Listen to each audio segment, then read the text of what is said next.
Bonjour à toutes et à tous et bienvenue pour cet édito du 19 novembre 2012. En ce moment, donc, le nom de Mozilla remonte souvent dans mes lectures numériques. Le projet et l'actualité autour de la célèbre fondation à l'origine des navigateurs Mozilla Firefox ne semblent jamais avoir été aussi nombreux. Alors à l'origine de toute cette communication, probablement le Mozilla Festival qui s'est tenu du 9 au 11 novembre dernier à Londres. Alors tout d'abord, dans le domaine de la vidéo, Mozilla a présenté son projet Popcorn Maker. C'est un projet qui a pour ambition de répondre au développement croissant de l'usage de la vidéo sur Internet. Alors il s'agit d'une interface web qu'on utilise depuis son navigateur préféré et donc qui permet d'enrichir et de modifier des vidéos. Alors celles-ci peuvent provenir des plateformes web de streaming comme YouTube ou Vimeo ou encore d'une publication en HTML5.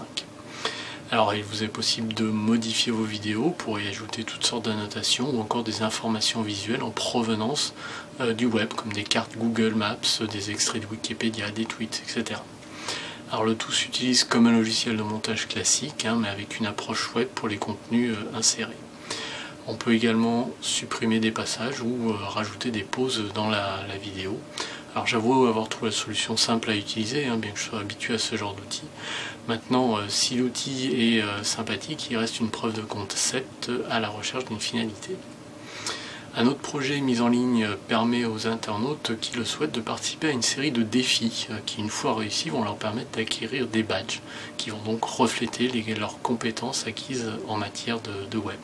Donc il faut y voir ici une sorte de serious game à but éducatif sur les technologies du web. C'est une façon pour la Fondation de contribuer à une meilleure compréhension de ces derniers.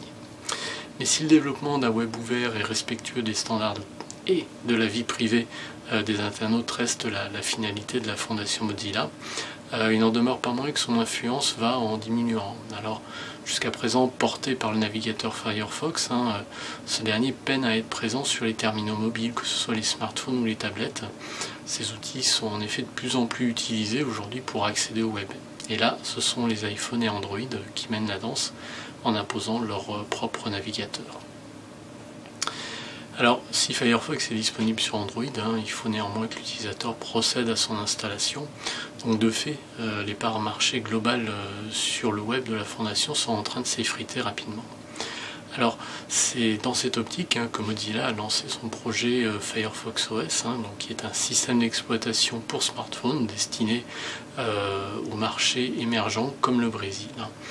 Alors c'est clair qu'un échec de cette tentative de pénétrer le marché pourrait être lourd de conséquences.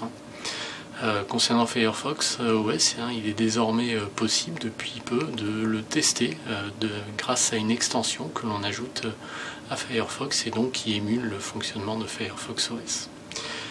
Mozilla semble donc lancer dans plusieurs courses, mixant à la fois des projets éducatifs et la recherche d'un second souffle sur le terrain de la mobilité. Le challenge est d'importance parce qu'à moyen terme, ce sont les revenus issus de l'accord Google qui pourraient en pâtir et avec cela la capacité d'action de la Fondation. On se retrouve la semaine prochaine pour un autre édito. En attendant, portez-vous bien et à très bientôt.